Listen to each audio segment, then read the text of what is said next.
بالله من الشيطان الرجيم بسم الله الرحمن الرحيم يا أيها الذين آمنوا لا تتخذوا بطانة من دونكم لا يألونكم خبالا ودوا ما عنتم قد بدت البغضاء من أفواههم وما تخفي صدورهم أكبر قد بينا لكم الآيات إن كنتم تعقلون.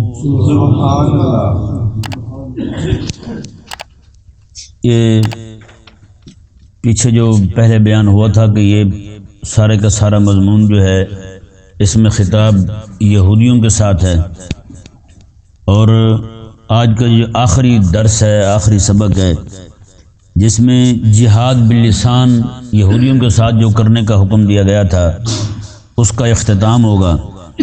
اگلی آیات کریمہ آیت نمبر 121 سے پھر جہاد بالسیف کا ذکر ہوگا، یعنی ان میں غزوہ بدر کا، غزوہ احد کا اور ایک اور غزوہ کا ذکر ہوگا. تو یہ دونوں طرح کا جہاد جو ہے وہ اہل اسلام پر لازم کیا گیا ہے. زبان کے ساتھ بھی، قلم، زبان اور قلم ایک ہی چیز ہوتی ہے کہ جو چیز جو ہے وہ اندر ہے بندے کے سینے کے، اس کو باہر نکالنے کے دو ہی طریقے ہیں، وہ زبان ہے اور قلم ہے. الکلام و احد اللسانین، دو زبانوں میں سے قلم بھی ایک زبان ہے جو ما فی الضمیر کو ظاہر کرتی ہے. تو یہ ایک طریقہ ہوا. دوسرا طریقہ جو ہے وہ تلوار کے ساتھ جہاد کا ہے. یہ دونوں جہادوں کو اللہ تبارک و تعالی نے اہل ایمان پر لازم کیا ہے. جی آج تو نعوذ باللہ من ذالک، کافر جو ہیں انہوں نے ہتھیار اٹھا کر اہل ایمان پر ظلم و ستم کی حد کر دی ہے، لیکن مسلمان جو ہیں یہ احساس کمتری کا شکار ایسے ہوئے، اپنے رب کے دیے ہوئے حکم کو، نبی کی دی ہوئی سنت کو نعوذ باللہ من ذالک خود اپنے منہ سے دہشت گردی کہہ رہے ہیں، اپنے منہ سے خود مجاہدین کو آتنکواد کہہ رہے ہیں. کریم آقا صلی اللہ تعالی علیہ وآلہ وسلم نے زندگی میں ایک بار حج کیا ہے اور 4 کروڑ سے 5 کروڑ بندے آقا علیہ السلام نے حج کیا اور عمرہ کیا. آقا علیہ السلام نے 4 کروڑ سے 5 کروڑ بندے سالانہ جاتے ہیں وہاں عمرہ کرنے کے لیے. 30 لاکھ سے زائد لوگ وہاں حج کرتے ہیں. یہ رسول اللہ علیہ السلام نے ایک حج کیا، 4 عمرے کیے. یہ آقا علیہ السلام کی سنت سب کو اتنی پسند آئی ہے، اور جہاد والی سنت آقا علیہ السلام کی. حاجی حج کر کے تو سارے جفیاں ڈال کے ملتے ہیں، کوئی جہاد کا نام لے دے تو اپنے دشمن بن جاتے ہیں. آخر ایسا کیوں ہوا؟ یہ آقا علیہ السلام کی سنت نہیں ہے. 27 غزوات میں کریم آقا علیہ السلام خود تشریف لے گئے، 27 جنگوں میں آقا علیہ السلام خود تشریف لے گئے، اور اس کے علاوہ آقا علیہ السلام نے بہت ساری مہمات کو روانہ فرمایا ہے. تو یہ آج جو ذلت اور رسوائی ہمیں دیکھنے کو مل رہی ہے وہ صرف اور صرف جہاد کے ترک کی وجہ سے مل رہی ہے. آج مسلمان جو ہے نا وہ بھی جہاد کا نام لیتے ہوئے کانپتا ہے. مسلمان ڈرتا ہے اور مسلمان سے ڈر رہا ہے، کہیں میں نے جہاد کا نام لیا یہی ناراض نہ ہو جائے. اب بتائیں، جس بندے کے سامنے رب تبارک و تعالیٰ کے حکم اور نبی کی سنت کا نام لیتے ہوئے ڈر لگے، وہ اگلا بندہ کیا بلا ہوگا؟ کون سا مسلمان ہوگا یار؟ کس اسلام کو ماننے والا ہوگا؟ کس قرآن کا ماننے والا ہوگا؟ اللہ تبارک و تعالیٰ نے اس آیہ کریمہ کے اندر، یہ جو آیہ کریمہ ابھی ہم پڑھنے لگے ہیں، یہ پورے کا پورا مضمون جو ہے نا آیت نمبر 120 تک 118 سے لے کر، یہ منافقین کے متعلق رب تبارک و تعالیٰ نے اہل ایمان کو ان سے بچنے کی تنبیہ فرمائی کہ اہل ایمان جو ہیں ان سے بچ کے رہیں. یہ ذہن میں رہے مکہ مکرمہ میں کوئی بھی منافق نہیں تھا، مکہ میں کوئی منافق نہیں تھا، مدینہ میں منافق ہوئے. مکہ میں منافق بنتا ہی کیوں؟ کیونکہ وہاں پتہ تھا جس نے بھی یہ کلمہ پڑھنا ہے نا لا الہ الا اللہ محمد رسول اللہ، اسے تکلیف اٹھانی پڑے گی. یہاں تک کہ بیوی بچوں سے بھی ہاتھ دھونا پڑے گا، رشتہ داروں سے ہاتھ دھونا پڑے گا، جائیداد سے، گھر سے، ہر چیز سے ہاتھ دھونا پڑے گا. تو پھر وہی ہوا، آقا علیہ السلام کے صحابہ کرام علیہ مردوان جتنے بھی مکہ مکرمہ میں آقا علیہ السلام کے ساتھ لگے نا، وہ ہر ایک چیز سے بے پرواہ ہو کے لگے. انہیں پتہ تھا یہ ہونا ہی ہونا. تو ظاہری بات ہے وہاں نتیجے میں صرف مار ہی ملنی تھی، وہاں نتیجے میں صرف دکھ ہی آنا تھا، وہاں نتیجے میں صرف تکلیف ہی پہنچنی تھی. تو وہاں نفاق کا نام ہی نہیں تھا. نفاق آیا مدینے میں آ کے، کیونکہ کریم آقا صلی اللہ علیہ وآلہ وسلم جب مدینہ میں تشریف لائے تو آقا علیہ السلام نے اپنی سلطنت قائم فرمائی، اپنی حکومت قائم فرمائی. اب بہت سارے لوگ جو ہیں وہ ایسے تھے، یہودیوں میں بھی اور دوسرے بھی لوگ تھے کچھ، وہ بھی سارے کے سارے. اب منافق بندہ بنتا کیوں ہے؟ کیونکہ ایک تو لالچ کی وجہ سے بنتا ہے، تاکہ اس سے بھی مفاد حاصل کرتا رہوں اور اس کا جو مخالف ہے دوسری جماعت کا بندہ اس سے بھی مفاد حاصل کرتا رہوں۔ کتنے سارے لوگ ہیں آپ کے یہاں ملک میں بھی، کئی ساری پارٹیوں میں بیک دم ایک وقت میں دونوں پارٹیوں کی بریانی کھا رہے ہوتے ہیں، ہوتا نہیں ہوتا، دونوں کی بریانی کھا رہے ہوتے ہیں، ادھر کی کھا لی ادھر کی بھی کھا لی۔ کیوں؟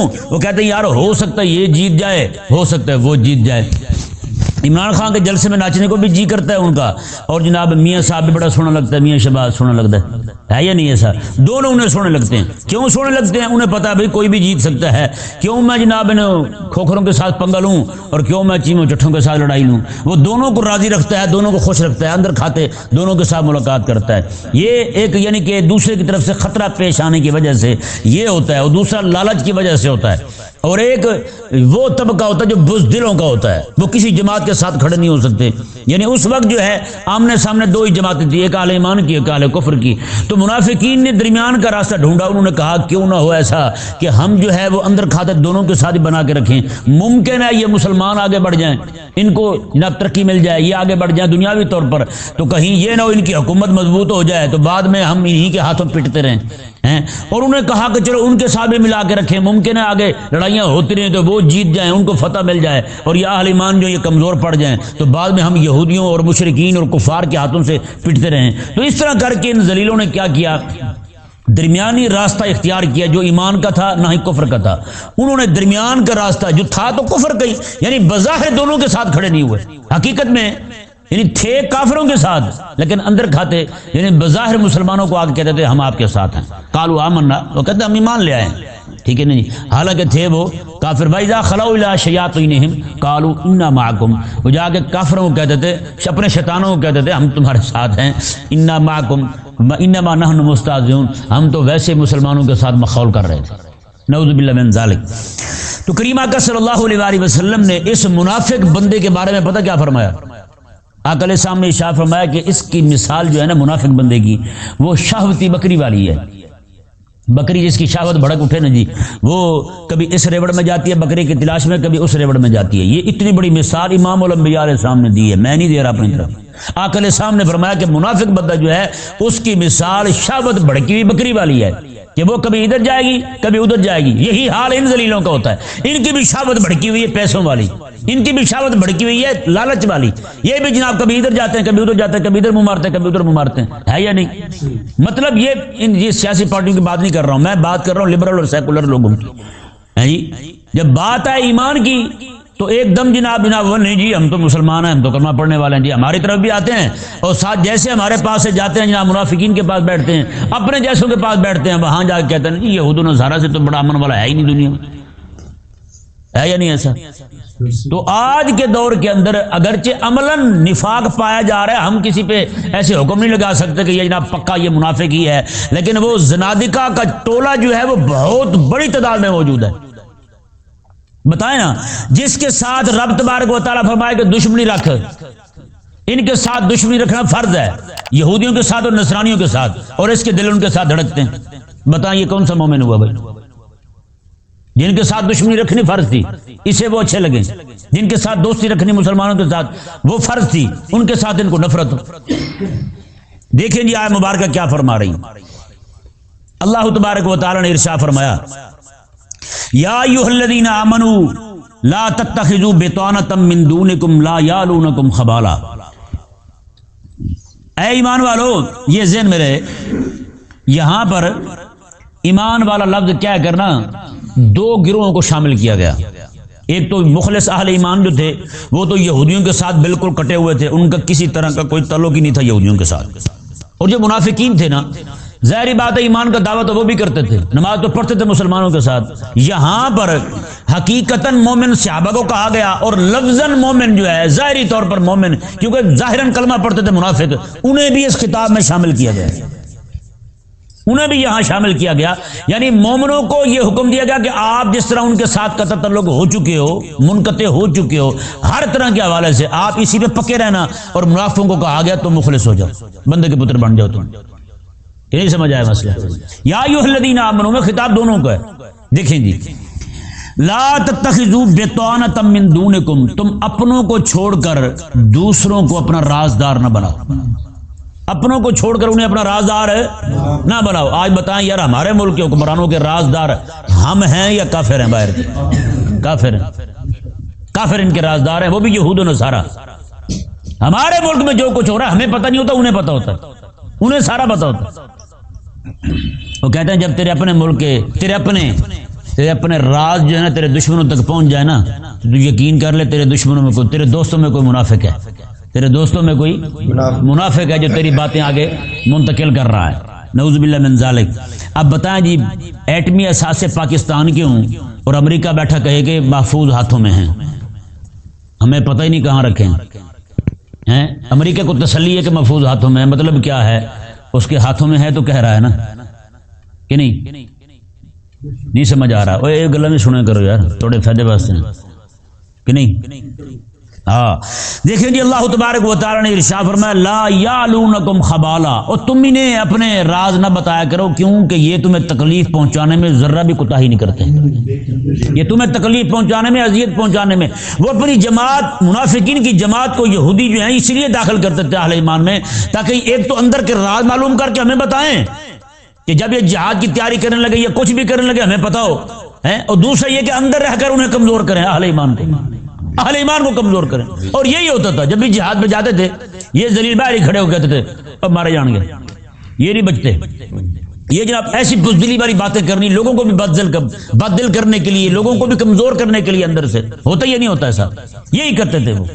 تو یہ منافقین کی سازش شروع جن سے رہی ہے۔ آج کے بھی منافقین کا طبقہ جو ہے نا وہ اہل ایمان کو کافروں سے ڈراتا رہتا ہے، ان کے اسلحے سے ڈراتا ہے، ان کی گاڑیوں سے ڈراتا ہے، ان کے بنگلوں سے ڈراتا ہے، اس طرح کی باتیں کر کر کے اہل ایمان کو ڈرا رہے ہیں یہ لوگ۔ خالق اور مالک نے ارشاد فرمایا جی دیکھیں اللہ اکبر ودوا ما عنتم، میں یہ تو چاہتے ہیں تمہیں تکلیف میں مبتلا کر دیں، جنہیں تم رازدار بنائے بیٹھے ہو، جنہیں تم اپنی باتیں جا کر بتا رہے ہو، یہ تو چاہتے ہیں تمہیں تکلیف میں مبتلا کر دیں۔ قد بدت البغضاء من افواہہم، فرمایا کہ حالانکہ بغض جو ہے وہ چاہے منہ سے ظاہر نہ بھی کریں، تمہیں یہ نہ بھی کہیں نا ہم تمہارے ساتھ دشمنی رکھتے ہیں، لیکن بغض جو ہے نا وہ ان کے منہ سے ظاہر ہو ہی جاتا ہے۔ بغض ہے، آپ بھی دیکھتے ہوں گے کئی سارے بندے ایسے ہوں گے جو دل میں کوڑ رکھتے ہیں آپ کے بارے میں، جب بھی کوئی بات ایسی ہوتی ہے اس میں سے کوئی نہ کوئی بات ان کے منہ سے ایسی نکل ہی آتی ہے جس سے بندے کو یقین ہو جاتا ہے کہ اس بندے کو ہماری ترقی برداشت نہیں ہے۔ ہاں آپ کسی کے ہاں کوئی بچے پیدا ہو جائے، ہاں جی بچہ پیدا ہوا جی ہوتا رہتا ہے جی ٹھیک ہے آپ کے ہاں بھی ہو گئے کیا اس سے کیا ثابت ہوتا ہے؟ اس کے دل میں بغض ہے آپ کے بارے میں، اس کو آپ کی خوشی دیکھی نہیں گئی ہے جی۔ آپ کہیں جی ہم نے مسجد بنا لیا، اور جی مسجد تو بنتی رہتی ہے، مطلب کیا ہے؟ اس کو مسجد کا بننا برداشت ہے نہیں ہوا۔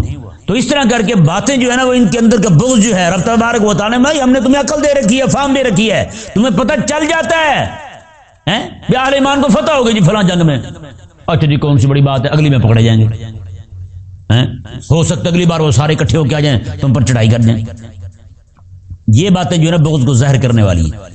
خالق اور مالک نے ارشاد فرمایا جی دیکھیں وما تخفی صدورہم اکبر، فرمایا کہ اہل ایمان یہ جو کچھ ظاہر کر رہے ہیں نا اب ان کے منہوں سے، حالانکہ کرتے نہیں ہیں جان بوجھ کے، پھر بھی اندر کا زہر نگل کے اگل کے باہر آ جاتا ہے، یہ تمہیں پتہ چل جاتا ہے یہ تمہارے ساتھ دشمنی رکھتے ہیں۔ میں جو کچھ اندر چھپا رہے ہیں ما تخفی صدورہم اکبر، میں جو کچھ ان نے سینوں میں چھپایا وہ تو اس سے بھی بڑا ہے، جو کچھ ان کی بغض ان کے سینوں میں ہے نا وہ تو اس سے بھی بڑا ہے۔ اللہ تبارک و تعالی نے فرمایا قد بینا لکم الآیات ان کنتم تعقلون، اللہ تعالیٰ نے ہم تمہارے لیے یہ آیتیں بیان کرتے ہیں تاکہ تمہیں سمجھ آ جائے، تمہیں سمجھ آ جائے۔ اللہ اکبر کبیرہ۔ آگے دیکھیں جی اللہ تبارک و تعالی نے ایک نفسیاتی طور پر انہیں سمجھانے کا ایک طریقہ بیان کیا، انہیں یعنی سمجھا رہا ہے رب تبارک و تعالی نفسیاتی طور پر، یعنی کہ نفسیات ہوتی نا بندے کی، بندے کی نفسیات کو پکڑ کے سمجھائے تو اسے جلدی سمجھ آتی ہے کہ نہیں سمجھ آتی۔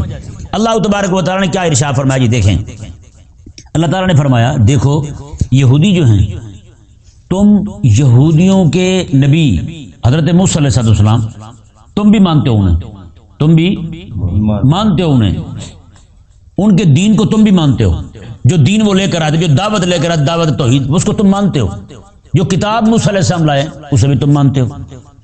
اب ہونا تو یہ چاہیے تھا کہ ان کے جو نبی ہیں ان کو تم مان رہے ہو، وہ تم سے محبت کرتے ہیں، سمجھیں ذرا، وہ تم سے محبت کرتے ہیں. جیسے آج بندہ ہے نا، اس کا کوئی بچہ ہو، اس کا کوئی پیارا ہو، اس کے پیارے کے ساتھ کوئی محبت کرے تو اس سے بھی اچھا لگتا ہے.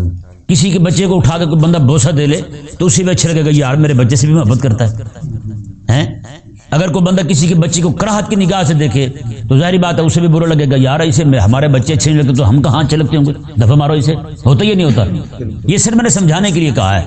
لیکن اگر آپ دیکھیں رب تبارک و تعالی نفسیاتی مسئلہ تھا، اس لیے میں نے وہ مسئلہ سمجھانے کے لیے یہ مثال دی آپ کو. تو رب تبارک و تعالی نے ارشاد فرمایا ان کو اگر پیار تھا اپنے نبی موسیٰ علیہ السلام سے تو تم تو ان کے نبی کو مان رہے ہو. ان کو پیار تھا اپنے نبی کے دین سے تو تم تو ان کے دین کو مان رہے ہو. ان کے دین کو مان رہے ہو.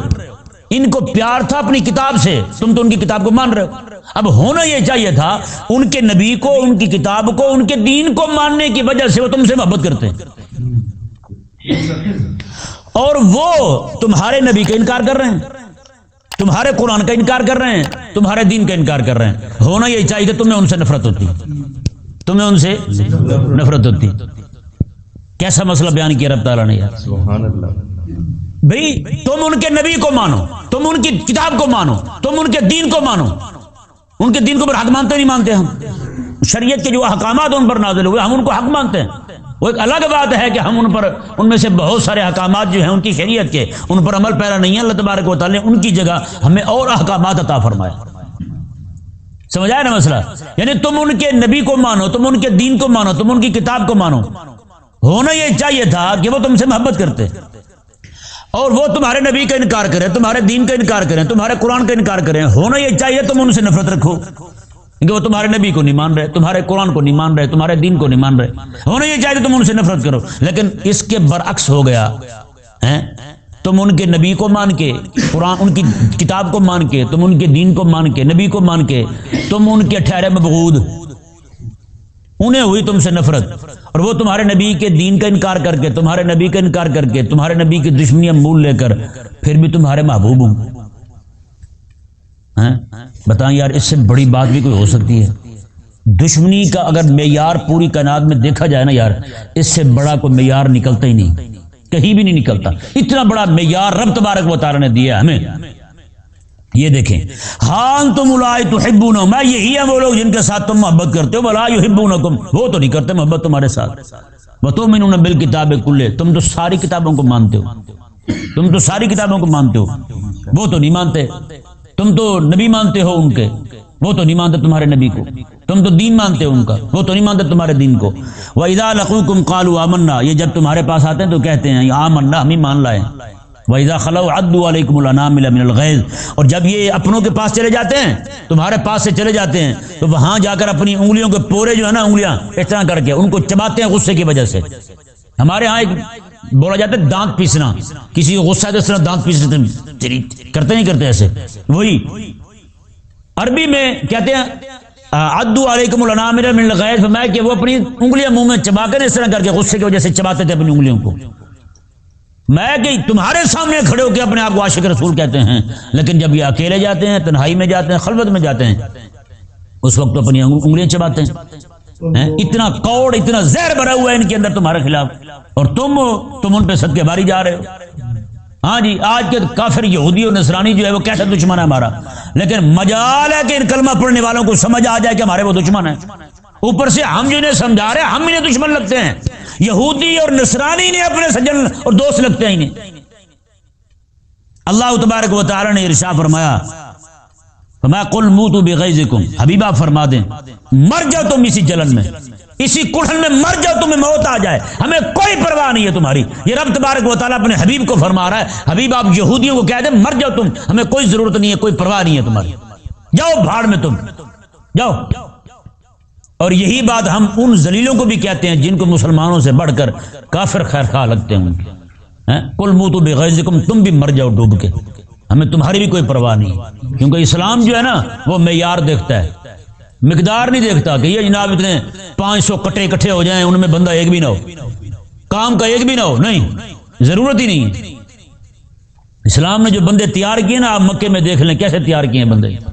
مدینہ منورہ میں آقا علیہ السلام بھی چاہتے چلو ٹھیک ہے 36 بندے وہ بھی ہیں مسلمانوں میں بیٹھتے ہیں چلو رش پڑ جاتا ہے، نہ آقا علیہ السلام نے مدینے میں مسجد نبی میں ممبر پہ بیٹھ کے فرمایا سنو جب میں جس کا نام لوں نا وہ اٹھ کے یہاں سے نکل جائے یہاں سے۔ یہ آقا علیہ السلام نے مسجد نبوی شریف میں، کیونکہ اسلام مقدار نہیں دیکھتا، اسلام معیار دیکھتا ہے۔ ایکم احسن عملا، رب تبارک و تعالیٰ نے ارشاد فرمایا تم میں امتحان تمہارا ہوگا تم میں سے سب سے اچھا عمل کس کا ہے، یہ نہیں کہ زیادہ عمل کس کا ہے، زیادتی کی تو اسلام میں کوئی طلب ہی نہیں ہے یار، اسلام میں یار دیکھتا ہے۔ آقا علیہ السلام میں چل بھی فلانا نکلے تو چل بھی فلاں تو نکل یہاں سے، چل بھی فلاں تو نکل یہاں سے، جو نہیں نکل رہا تھا نا آقا علیہ السلام کے صحابہ نے کسی کی داڑھی پکڑ کے کھینچ کے باہر پھینکا، کسی کی ٹانگ سے پکڑ کے باہر کھینچا۔ میں صحیح حدیث پاک سے نکال کے دکھا سکتا ہوں 36 بندوں کو آقا علیہ السلام نے مسجد نبوی سے اٹھا کے باہر پھینکوایا تھا، 36 بندوں۔ اب اگر یہی ہے کہ مقدار ہی دیکھنی ہے، لوگوں کی تعداد دیکھنی ہے، بڑھاوا دینا ہے، نہیں، یہ اسلام کا مطالبہ ہی نہیں، کہیں بھی مطالبہ نہیں، کوئی بندہ نکال کے دکھا دے۔ اللہ تبارک و تعالی نے ارشاد فرمایا جی دیکھیں ان اللہ علیم بذات الصدور، یہاں دو باتیں ہیں کہ کل کا تعلق جو ہے یہ دونوں کے ساتھ ہے، کل موتو بغیظکم اور کل ان اللہ علیم بذات الصدور، کہ حبیب آپ فرما دیں تم اپنے غصے میں مر جاؤ، اسی کڑھن میں مر جاؤ، اور فرمایا کہ حبیب آپ فرما دیں ان اللہ علیم بذات الصدور، بے شک اللہ تبارک و تعالی دلوں کے بھید جاننے والا ہے، کہ ہمیں اسی رب تبارک و تعالی نے ہی بتایا ہے۔ یہ معنی ہے اس کا، ایک یعنی کہ عبارت یوں ہو گئی اور ایک عبارت یوں ہے کہ کل کا تعلق موتو بغیظکم کے ساتھ ہی ہے، بس آگے ان اللہ علیم بذات الصدور یہ رب تبارک و تعالی نے یہ نہیں فرمایا کہ حبیب آپ کہیں، بلکہ وہ رب تعالی نے خود فرمایا ہے۔ اب معنی کیا بنے گا؟ فرمایا کہ کل موتو بغیظکم، تم مر جاؤ اپنی گھٹن میں۔ اللہ تعالی نے فرمایا کہ لوگوں یہ ذہن میں رکھو، یہ ہم اپنی طرف سے نہیں کہہ رہے، بلکہ ان اللہ علیم بذات الصدور، جو دلوں کے بھید جاننے والا ہے اس نے ہمیں بتایا ہے۔ تمہارا حال یہ ہے، تمہارے دلوں کی کیفیت یہ ہے، تم ہمارے پاس آتے ہو تو یہ کہتے ہو ایمان لائے ہیں، جب اکیلے چلے جاتے ہو تو تمہارے غصے چڑھ جاتے ہیں تمہیں، ہیں اپنی انگلیاں کاٹتے ہو تم۔ اللہ تبارک و تعالی نے ارشاد فرمایا جی دیکھیں یہ مزید ایک نفسیاتی مسئلہ مزید رب تبارک و تعالی نے بیان کیا، ان تمسسکم حسنۃ تسؤہم، رب تبارک و تعالی نے فرمایا کہ اگر تمہیں کوئی خیر خائی پہنچے، تمہیں کوئی بھلائی پہنچے، کوئی نیکی پہنچے، تمہیں کوئی اچھائی مل جائے، کوئی فتح مل جائے تمہیں، تو تسؤہم، ان کو بڑی تکلیف ہوتی ہے، کہتے ہوئے ہوئے ہوئے یہ کیا ہو گیا ہیں، ان کو یہ فتح کیوں مل گئی، ان کو یہ خیر کیوں حاصل ہو گئی ہے؟ رب تعالی نے فرمایا تسؤہم، ان کو بڑی تکلیف ہوتی ہے۔ وَإِن تُصِبْكُمْ سَيِّئَةٌ يَفْرَحُوا بِهَا، اور اگر تمہیں کوئی تکلیف پہنچے، کسی میدان جہاد میں کوئی نقصان پہنچ جائے تمہیں، تو فرمایا کہ یفرحوا بها، پھر یہ خوش ہونے لگتے ہیں اس پر، پھر یہ خوش ہوتے ہیں، ہاں بھئی اے ہونا اچھا ہے۔ بتائیں بھئی آج بھی کوئی بندہ پریشان ہو تو اس کی پریشانی پر کوئی بندہ اس کا مخالف ہو یا کوئی بھی ہو خوش ہو جائے تو بتائیں یہ کبھی خوش ہوگا اس پر؟ رب تبارک و تعالی نے فرمایا تمہاری تکلیف پر تو یہ خوش ہوتے ہیں، تمہیں خوشی ملے تو یہ پریشان ہو جاتے ہیں، اس سے یہ خیر کیوں مل گئی؟ رب تبارک و تعالی نے ارشاد فرمایا وَإِن تَصْبِرُوا وَتَتَّقُوا لَا يَضُرُّكُمْ كَيْدُهُمْ شَيْئًا، میں اہل ایمان کو رب تعالی نے دو چیزوں کا حکم دیا، میں یہودی اور نصرانی جو بھی کرتے رہیں تمہارا نقصان نہیں کر سکتے، صرف دو کام کرنے، ایک صبر کرنا ہے، دوسرا پرہیزگار بنے رہنا ہے تمہیں، بس کیا کرنا ہے؟ صبر کرنا ہے اور پرہیزگار بنے رہنا ہے، یعنی میدان جہاد میں کھڑے ہونا ہے، صبر کرنا ہے، وہاں بھی تم نے تقوی کا دامن نہیں چھوڑنا، یہ نہ ہو کہ گولی سر پہ لگنے لگے تو آ کے بجے گٹے میں، یہ بھی جھوٹ نہیں بولنا تم نے کیا شان پائی ہے انہوں نے، ہیں سارا ٹولہ دجالوں کا ہے، گولی ایک چلی ہے زخمی 18 بندے ہو گئے، کیا یار نچ ٹپ کے جناب جہاد کر رہے ہیں، پتہ نہیں کیڑا جہاد ہے یار جڑے چمٹے نال ہو رہے ہیں، ذلیل دی اولاد کٹھی ہوئی ہے۔ ہاں اللہ تبارک و تعالی نے ارشاد فرمایا کہ تم نے دو کام کرنے ہیں، چاہے میدان جہاد ہو چاہے میدان دعوت ہو، کہیں بھی تم کھڑے ہو، میدان دعوت میں ہو میدان جہاد میں ہو، دو کام کرنے ہیں، ان تصبروا وتتقوا، ایک تم نے صبر کرنا ہے، دوسرا تم نے تقوی اختیار کرنا ہے، پھر کیا ہوگا؟ لا یضرکم کیدہم شیئا، پھر ان کا کوئی مکر، کوئی فریب، کوئی چال، کوئی بھی طریقہ ان کا تمہارے خلاف کارگر نہیں ہوگا، کیوں؟ ان اللہ بما یعملون محیط، اللہ تبارک و تعالی ان کے سارے کاموں کو گھیرے ہوئے ہے، یہ کچھ بھی نہیں کر سکیں گے، نہ میدان جہاد میں تمہیں ہٹا سکیں گے اور نہ ہی میدان دعوت میں تمہیں ہٹا سکیں گے، وہ چاہے یعنی چاہے جہاد باللسان، جہاد بالقلم کا میدان ہو، وہاں بھی تم نے ثابت قدم رہنا ہے، اور یہ جہاد بالسیف کا میدان ہو، وہاں بھی تم نے ثابت قدم رہنا ہے۔ لا یضرکم کیدہم شیئا، یہ تمہارا کچھ بھی بگاڑ سکیں گے نہیں۔ اللہ تبارک و تعالی سمجھنے کی توفیق عطا فرمائے۔